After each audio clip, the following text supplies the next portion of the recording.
You and John make 15 suggestions. Give us your top 3.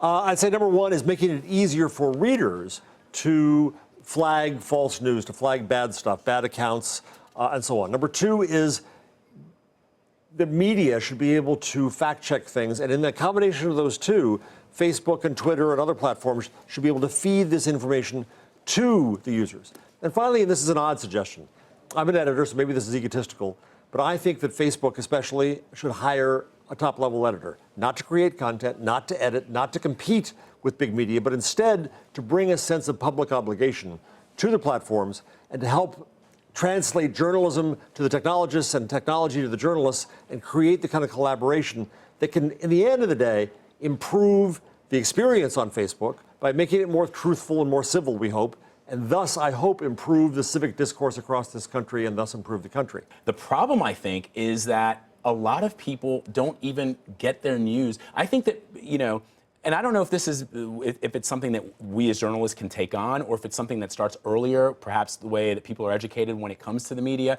But I just think that, in a time where people see something on the internet, or they see something on Twitter, or on their Facebook page, and that becomes gospel for them. They don't do any further, there's no further scrutiny, there's no further, let me try to find another source on this. It sort of begins and ends, for example, at Facebook. Yeah, I think this is where Facebook and Twitter and company can help people by giving them more information. This thing you want to share right now, it came from an account that's 3 hours old. Right. Right? That tells you something, right? There was an example of something called the Denver Guardian. It literally was a half a day old, and people were sharing it like crazy. The Denver Post, which is long established, wrote about it, right? Yeah. So there's other metadata, we'd say geekily, but there's other information that we can give people and say, where did this thing come from?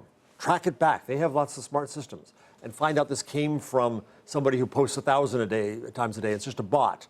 Give people more information. Also bring the brands of media companies up. Now, as you said earlier, that may mean some people don't trust it. Right. This came from the New York Times, and that's their right and privilege to do.